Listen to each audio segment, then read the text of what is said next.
Hello दोस्तों, कैसे हैं आप? आप लोग वीडियो को बहुत बेसब्री से इंतज़ार कर रहे थे, राइट? सो आज हमारा जो मेन टॉपिक है वो है information retrieval system, feature, component and model. Okay. So हमारा जैसे टॉपिक है इंफॉर्मेशन रिट्रीवल सिस्टम, तो हम यहाँ पर अगर इंफॉर्मेशन रिट्रीवल सिस्टम को हम डिस्क्राइब करेंगे तो इसका मीनिंग होता है कि एक ऐसा सिस्टम जो इन्फॉर्मेशन को, मतलब हमारी सूचना को रिट्रीव करने का काम कर रहा है, मतलब निकालने का काम कर रहा है। निकालने का इन द सेंस, निकालना सिर्फ किसी को बाहर निकालना या अंदर करना ये चीज़ नहीं होती है। निकालना मतलब किसी को, हम कोई अगर मांग रहा है तो हमारा काम है उसको एग्जैक्ट इन्फॉर्मेशन प्रोवाइड कराना। ओके। सो हम यहाँ जो हमारा पहला टॉपिक डिस्कशन का है वो है इंफॉर्मेशन रिट्रीवल सिस्टम, मतलब एक ऐसा सिस्टम जो इंफॉर्मेशन को रिट्रीव करने का काम करता है, मतलब एग्जैक्ट इंफॉर्मेशन को प्रोवाइड करने का यहाँ पर काम कर रहा है। क्या काम कर रहा है? इंफॉर्मेशन को प्रोवाइड करने का, इंफॉर्मेशन, सूचना प्रोवाइड करने का। ओके। सो अब हमारे पास पहला क्वेश्चन जो आता है, the raw fact and figure are called. ठीक है। अब यहाँ पर हमने देखा, हमारा आंसर भी सामने है, तो उसमें जो हमारा आंसर आता है वो है डेटा। अब हम यहाँ इसको देखते हैं रॉ फैक्ट। अब जैसे रॉ फैक्ट का मीनिंग क्या है यहाँ पर? रॉ फैक्ट, रॉ मतलब कोई चीज़ कच्ची चीज़ है। कच्चा हम कहते हैं रॉ मटेरियल हुआ, रॉ मटेरियल, किसी चीज़ में रॉ मटेरियल मतलब कच्चा माल। कच्चा माल का यूज़, कच्चा माल से तो हम मकान बना नहीं सकते हैं, कच्चे माल से कोई भी चीज़ प्रिपेयर कर नहीं सकते हैं, लेकिन कच्चे माल को एक प्रोसेस के साथ अगर हम देखें, बनाएंगे, तो वो कच्चा माल एक प्रोसेस के साथ तैयार होकर के क्या बन जाता है? एक पक्की चीज़ बन जाती है। ठीक है। उसी तरह से रो फैक्ट एंड फिगर, मतलब यहाँ पर तरह तरह के अनप्रोसेस्ड प्राइमरी चीज़ें, वो प्राइमरी फैक्ट जिसे कहेंगे हम, अनप्रोसेस्ड मतलब जो प्रोसेस में ना हो। सपोज़ कि हम जैसे मीडिया की बात करते हैं, तो मीडिया वाले क्या करते हैं हमारे साथ? मीडिया वाले जो बात करते हैं वो किसी भी स्थल पे जाते हैं, और वहाँ पर अगर उनको कोई भी चीज़ किसी से पूछना होता है तो वो पूछते किससे हैं? स्थानीय लोगों से पूछेंगे, और एक से तो पूछ के जाएंगे नहीं कि भैया बता दीजिए ज़रा, एक से पूछ के जा रहे हैं ना, एक से पूछ के नहीं जाते हैं। वो तरह तरह के लोगों से अपना चीज़ें पूछेंगे, घटना स्थल पे क्या हुआ, कैसा हुआ, पूरी एक इन्फॉर्मेशन तैयार करते हैं, फिर उसको एक सीक्वेंस वाइज तैयार करके अपनी इन्फॉर्मेशन न्यूज़पेपर में या फिर टीवी में लेके आते हैं। उसी तरीके से हमारा रॉ फैक्ट मटेरियल भी होता है। रॉ फैक्ट जब हम तरह तरह की मतलब तरह तरह की चीज़ों को, मतलब कोई चीज़ कहीं से लेके आए, हमने कहीं से देखी, कहीं से कोई भी चीज़ लेके आए, जब हम कोई भी कच्ची चीज़ों को, मतलब डिफरेंट टाइप की चीज़ों को हम एक साथ इकट्ठा करके, जब हम उसको इकट्ठा एक साथ कर लेंगे तो डिफरेंट, अगर हम कोई एक जर्नल लेकर के क्या हम दूसरी चीज़ों को लिख सकते हैं? नहीं। जब तक हम रिसर्च करने से पहले अगर हम जब तक 10 तरह की चीज़ों को एक साथ इकट्ठा नहीं करते हैं, तब हमारे सामने कोई भी चीज़ सामने नहीं आती है। उसी तरीके से डेटा भी तभी बनेगा जब हम 10 तरह की चीज़ें अपने साथ रखेंगे, 10 तरह की इन्फॉर्मेशन को हम अपने साथ रखेंगे, उसके बाद जाकर के वो डेटा तैयार होता है। डेटा भी अनप्रोसेस्ड होता है। The raw fact and figure are called data, but data is not a information. क्या? Data is not a information. Data information नहीं होता है, डेटा अनप्रोसेस्ड होता है। डेटा को हम एक सीक्वेंस नहीं बोल सकते हैं। ओके। डेटा हमारा सीक्वेंस तब होता है जब डेटा अच्छे से हमारा काम कर रहा हो। जब हम 10 तरह के डेटा को एक साथ रख के उसको प्रोसेस तरीके से हम सीक्वेंस वाइज लगाते हैं, तब वो डेटा इंफॉर्मेशन बनती है। एक जगह से प्राप्त किया गया कोई भी चीज़ हो, एक जगह से हम प्राप्त करेंगे तो वो हमारी इन्फॉर्मेशन नहीं होती है। जब तक हम उसके बारे में एक अच्छी तरीके से सीक्वेंस वाइज नहीं जान लेते हैं, तब तक वो हमारी इन्फॉर्मेशन नहीं कहलाएगी। वो सिर्फ एक हमारी दिमाग के एक कोने में छुपा हुआ एक टॉपिक रहेगा जो हाँ उसको पता है, but he is not informating person. Okay, so data क्या होता है? कच्चे माल से तैयार किया गया चीज़ डेटा कहलाएगी। लेकिन डेटा को अगर हम प्रोसेस्ड बोलेंगे, वो प्रोसेस्ड नहीं होती है, वो सिर्फ प्राइमरी चीज़ होती है हमारी, जो हमारे हाथ में इंफॉर्मेशन बनने के लिए फर्स्ट स्टेज होती है। जब डेटा को प्रोसेस तरीके से हम उसको सिक्वेंशियल वाइज लगा देंगे, उसके बाद वो तैयार होता है इंफॉर्मेशन। ठीक है, the raw fact and figure are called data. Raw fact से कभी इंफॉर्मेशन नहीं बनती है, वो सिर्फ डेटा कहलाती है। अब नेक्स्ट देखते हैं, what is referred to raw data when they are processed and converted into the meaningful form। अभी क्या बताया था, सेम वही चीज़ आई। what is referred to raw data, मतलब हम रॉ डेटा को जब हम रेफर्ड करते हैं, डेटा क्या होता है हमारा? रॉ फैक्ट होता है, वो तो हमारा रॉ मटेरियल होता है वो हमारा। तो जब डेटा रॉ मटेरियल होता है, तो जब रॉ डेटा को, जब रॉ मटेरियल को, मतलब रॉ मटेरियल को, जब हमारे डेटा को प्रोसेस तरीके से कन्वर्ट करके उसको मीनिंगफुल फॉर्म में जब हम उसको कन्वर्ट कर देंगे, तो वो क्या बन जाती है? इंफॉर्मेशन। जब हम किसी भी बारे में बहुत एकदम एग्जैक्टली हमें पता चल जाएगा कि नहीं हमें ये चीज़ पता है। जब हम सपोज़ कि हम कोई सॉफ्टवेयर सीखने गए, लाइब्रेरी का कोई भी एक सॉफ्टवेयर उठा लेते हैं, सपोज़ कोहा उठा लें या फिर लिप्सिस उठा लेते हैं, हमें उसका पूरा सीक्वेंस पता है कि सबसे पहले हम एडमिनिस्ट्रेशन भरते हैं, उसके बाद एक्विजिशन भरते हैं, फिर उसके बाद टेक्निकल सेक्शन में जाते हैं, उसके हमें सारे मॉड्यूल्स पता हैं, फिर उसके बाद हम सर्कुलेशन में जाते हैं। सीरियल कंट्रोल हम बाद में इसलिए उठाते हैं क्योंकि उसके अंदर पीरियोडिकल होता है। पीरियोडिकल को हम बाद में इसी वजह से उठाएंगे क्योंकि पीरियोडिकल जो होता है, हमें मालूम है ये चीज़ सीक्वेंस में आती है, और जब वो चीज़ सीक्वेंस में है तो हम एकदम कंफर्म हो जाते हैं कि हाँ इसके बारे में हमें पूरी इन्फॉर्मेशन है कि इसको किसने बनाया, ये कितनी देर काम करता है, ये कहाँ अटकता है, कहाँ इसमें खराबी आ सकती है, कहाँ ये अच्छे से वर्क कर सकता है, इसकी लागत कितनी लगेगी, कितनी नहीं लगेगी, हमें सब कुछ पता है इसके बारे में। So what is refer to raw, आते हैं अपने क्वेश्चन पे। What is refer to raw data when they are processed and converted into meaningful form. तो ये होता है इंफॉर्मेशन। समझ रहे हैं आप लोग? ये होती है इंफॉर्मेशन। अगर अब आप लोग सोच रहे होंगे मैं उसको 10 बार क्यों रेड़ रही हूँ या बार बार रिपीट क्यों कर रही हूँ। अगर रिपीट नहीं करूँगी तो बेटा आप लोग को समझ में नहीं आएगा। ओके, तो मेरा रिपीट करना भी ज़रूरी है, आप लोग भी इसको ध्यान से सुनते रहिए जिससे कि आपको मेरे साथ साथ समझ में आता है। ओके, अब नेक्स्ट क्वेश्चन पे आते हैं। What is called the collection of fact which are gathered through different meaning of communication. What is called collection of fact. अब यहाँ हमारा फैक्ट की बात है। अब कहते हैं आपने बताया, अब आप लोग ये कहेंगे कि आपने बताया था यहाँ रॉ मटेरियल रॉ फैक्ट। तो रॉ फैक्ट हम ज़रूरी नहीं कलेक्शन ऑफ फैक्ट, अगर कलेक्शन ऑफ रॉ फैक्ट तो नहीं है ना, हमारा क्वेश्चन कैसे भी आ सकता है कलेक्शन ऑफ फैक्ट। अब कोई झूठी खबर लेकर के कोई आएगा तो उसको तो हम डेटा बना नहीं सकते हैं, उसको डेटा के रूप में हम कहीं सेव तो कर नहीं सकते हैं। इसी वजह से कलेक्शन ऑफ फैक्ट, जितने भी फैक्ट हैं उनके अगर हमारे पास कलेक्शन है which are gathered through different meaning of communication, जिसकी मीनिंग डिफरेंट तरीके से निकलती है, वो क्या कहलाती है? हमारी इन्फॉर्मेशन। इन्फॉर्मेशन को हम कई तरीके से डिस्क्राइब भी कर सकते हैं। इन्फॉर्मेशन क्या होती है? सिर्फ हमारे एजुकेशन में होती है? नहीं, इन्फॉर्मेशन हमारे mind of theory of mind भी हो सकती है, हमारी इन्फॉर्मेशन एक्सपीरियंस भी हो सकता है, हमारी इन्फॉर्मेशन हम कहीं से प्राप्त इन्फॉर्मेशन हो सकता है कि हमें कहीं टीवी से भी मिल रही है, हमें कहीं किसी के द्वारा भी मिल सकती है, किसी हमारे एक्सपीरियंस से मिल सकती है। इन्फॉर्मेशन हमें एजुकेशन से भी मिल सकती है, इन्फॉर्मेशन हमें कहीं से भी मिल सकती है। लेकिन इन्फॉर्मेशन वो तब होगी जब वो डेटा के रूप में जब फैक्ट के रूप में हमारा डेटा सेव होगा। झूठी खबर कभी फैक्ट नहीं होती है, वो फैक्ट नहीं कहलाएगी।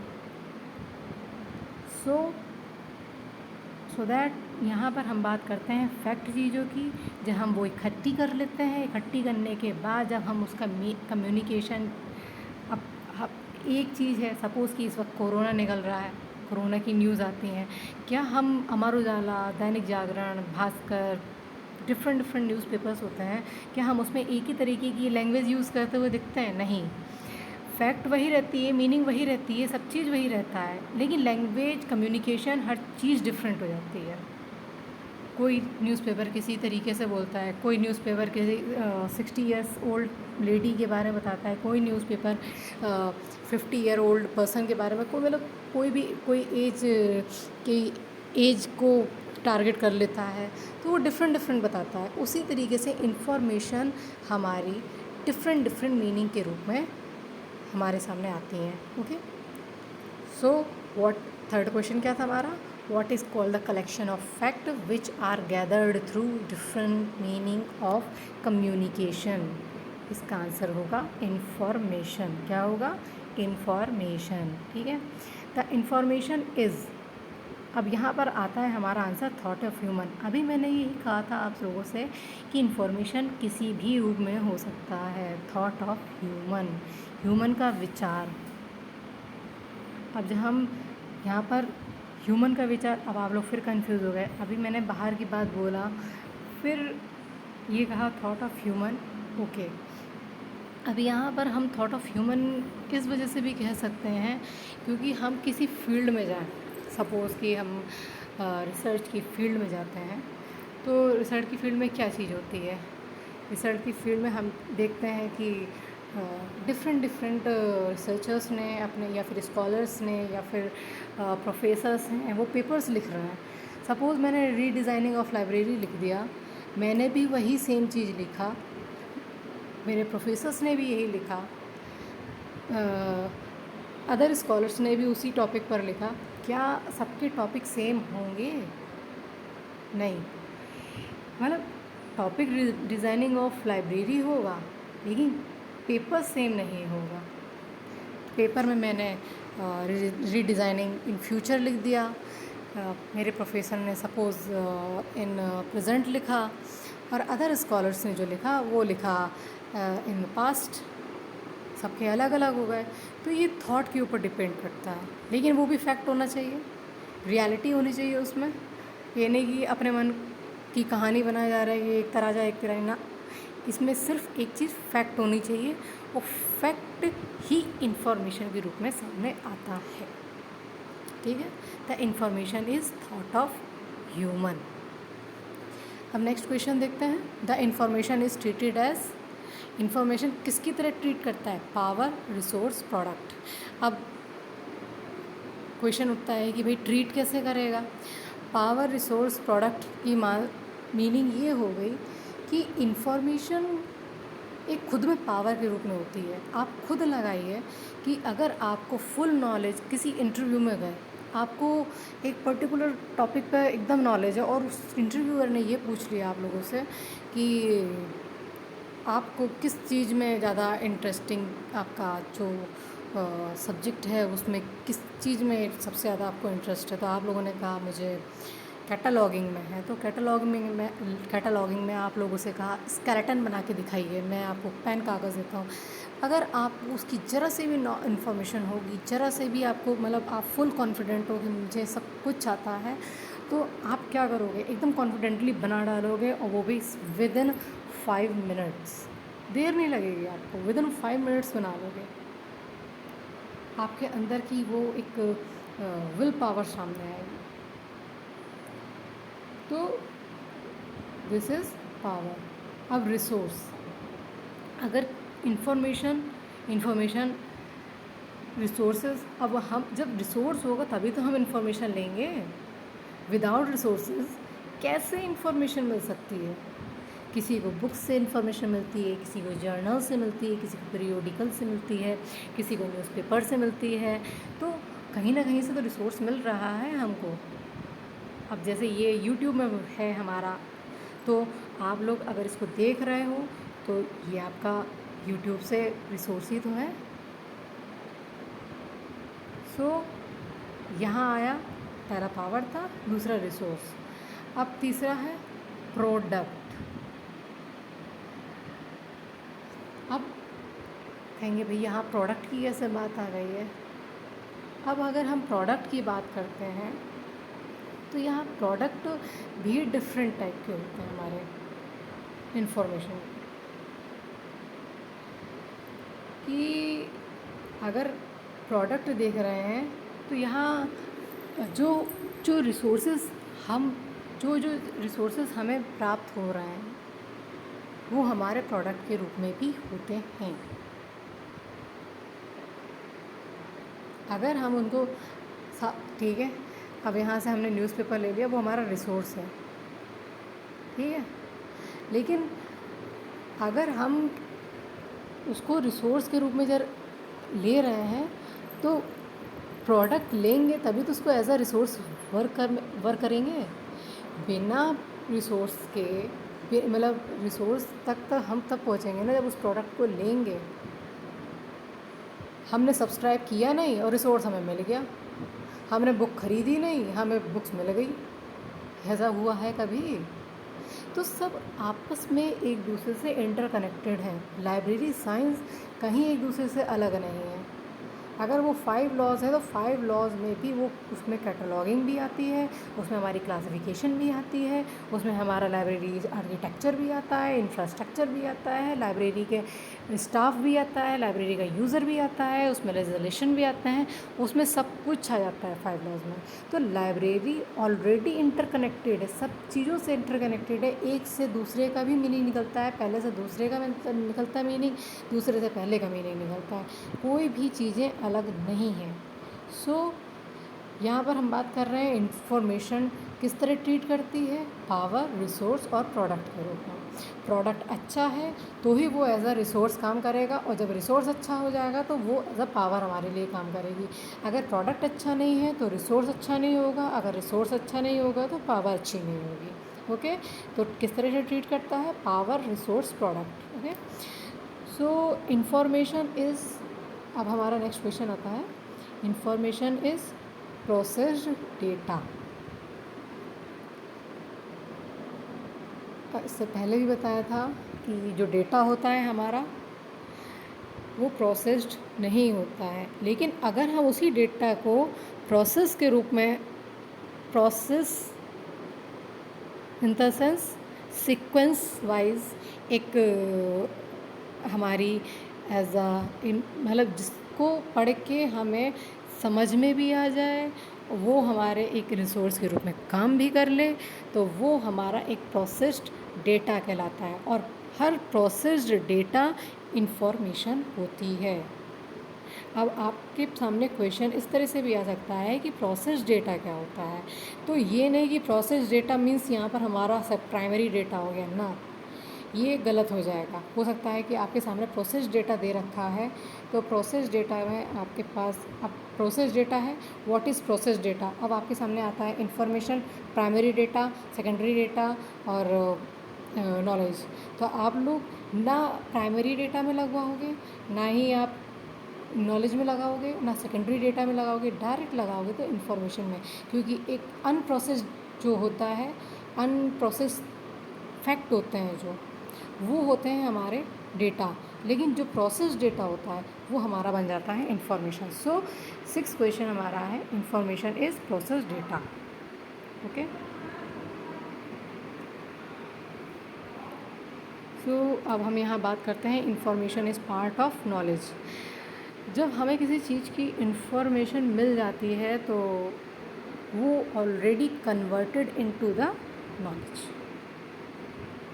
How it is possible, so I explain it, बताती हूँ।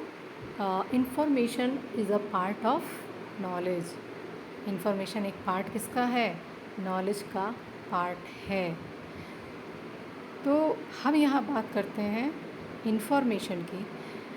हम किसी के बारे में जानकारी जब प्राप्त कर लेते हैं तो वो हमारे लिए एज अ नॉलेज ट्रीट होती है। सपोज़ हम अपने घर में बैठे हुए हैं, हमें लाइब्रेरी के सारे सॉफ्टवेयर्स की नॉलेज है और बहुत अच्छी तरीके से नॉलेज है, और वो अच्छी वाली नॉलेज जो है हम उसको घर में बैठ के वेस्ट कर रहे हैं। अच्छे से वेस्ट कर रहे हैं।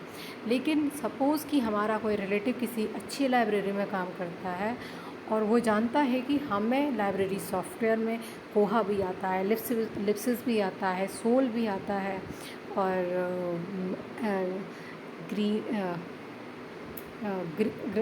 ई ग्रंथालय भी आता है, हमें सब आता है, हम एकदम मास्टर हैं उसके। तो वो लाइब्रेरियन हमारे लिए प्रेफर करता है, हमारे लिए सोर्स लगाता है कि वो जो पर्टिकुलर पर्सन है वो सॉफ्टवेयर में मास्टर है, तो वो मैं चाहूँगा कि उसके थ्रू ये सॉफ्टवेयर यहाँ पर इंस्टॉल्ड हो, सेटअप हो, इम्प्लीमेंट हो। क्यों? क्योंकि वो ये नहीं कहेगा उसको इन्फॉर्मेशन है, इन्फॉर्मेशन वो हमारे लिए हो गई। वो लाइब्रेरियन, वो इंचार्ज जो होगा लाइब्रेरी का, वो ये कहेगा उसको अच्छी नॉलेज है, मैं जानता हूँ, सो आप यहाँ पर उसको लगा सकते हो। तो इन्फॉर्मेशन ऐसा क्या हुई? नॉलेज। ठीक है, so information a part of knowledge. ठीक है, when the word information was first used. अब यहाँ पर हमारा क्वेश्चन क्या है? When the word information was first use 1959। Information शब्द का पहली बार यूज़ कब हुआ था? 1959। कब? 1959। इन्फॉर्मेशन शब्द का पहली बार यूज़ 1959 में हुआ था। When the word information was first used 1959। Information का सबसे पहला यूज़ कब हुआ? सबसे पहला यूज़ हुआ 1959 में, 1959 में। अब 9वां क्वेश्चन आता है, information may be categorized into following 3 part. अब हम यहाँ पर हमारा थोड़ा सा स्टैटिस्टिकल मतलब रिसर्चिकल एरिया आता है। इन्फॉर्मेशन में बी कैटेगराइज मतलब यहाँ पर हम बोल रहे हैं कि इन्फॉर्मेशन को हम 3 पार्ट्स में डिवाइड कर सकते हैं जो नीचे दिए गए हैं। Information may be categorize into following 3 parts, मतलब 3 पार्ट्स में हम उसको कैटेगराइज कर सकते हैं। Statistical, descriptive, analytical. Statistical means उसको एज अ मैथमेटिकल भी फॉर्मूला लगा करके, descriptive as a theoretical, analytical थोड़ा सा शॉर्ट हो लेकिन एनालिटिकल टाइप का, मीन्स लॉजिकली उसको हमने लिख रखा हो कि एक बार में हमें सब चीज़ समझ में आ रही है। उसको 3 पार्ट्स में डिवाइड कर रखा है। क्या क्या है? Statistical, descriptive, analytical. Statistical, descriptive, analytical, ये हमारे इन्फॉर्मेशन के 3 कैटेगराइज पार्ट हैं। ठीक है, कौन कौन से हैं? Statistical, descriptive, analytical. ध्यान से सुनते जाइएगा और बिल्कुल अच्छे से सुनिएगा, जिससे कि बार बार रिपीट होने से वो माइंड में आप लोग के बैठ जाए। Okay, in which country, next 10 question है हमारा। In which country the word information was first use? USA। अब किस कंट्री में? अब हमारा पहला मतलब 10th क्वेश्चन जो है हमारा, वो पूछा जा रहा है कि पहली बार किस कंट्री में इन्फॉर्मेशन शब्द का यूज़ हुआ? तो सबसे पहला यूज़ जो हुआ वो USA में, United State of America. Okay, got it. हम यहाँ बात करते हैं कि सबसे पहला शब्द कौन सी कंट्री में हुआ है? USA, United State of America. Okay, in which country the word information was used? USA। Okay, आई बात समझ में? 11वां क्वेश्चन पे आते हैं हम लोग। What is the unit of information? देखो, हर किसी चीज़ की यूनिट होती है, न्यूटन, और किसी चीज़ में हम पाई लगा देते हैं, तो बाइट, बिट, ये सब यूनिट्स होती हैं हमारी। तो ये सब हमारी यूनिट्स होती हैं। तो इन्फॉर्मेशन की यूनिट कौन सी होती है? बिल्कुल याद रखना, बिट हमारा यहाँ पे कंप्यूटर नहीं चल रहा है जो हम बिट बाइट में कंफ्यूज हों। बिल्कुल दिमाग में बैठा के रख लो, what is the unit of information. Information की यूनिट क्या होती है? बाइट होती है। कंप्यूटर की साइड में मत जाना, कंप्यूटर में बिट और बाइट डिफरेंट होते हैं, और इसके जो इंफॉर्मेशन की यूनिट है वो है byte. What is unit of information. हम यहाँ इंफॉर्मेशन की बात करते हैं, तो इंफॉर्मेशन की जो यूनिट है वो है हमारी बाइट। ओके, अब नेक्स्ट क्वेश्चन 12th में आते हैं। Which one is not attributes of information. इसमें हमारा इंफॉर्मेशन का जो एट्रीब्यूट है, मतलब उसकी जो विशेषताएं हैं उसके बारे में जो हैं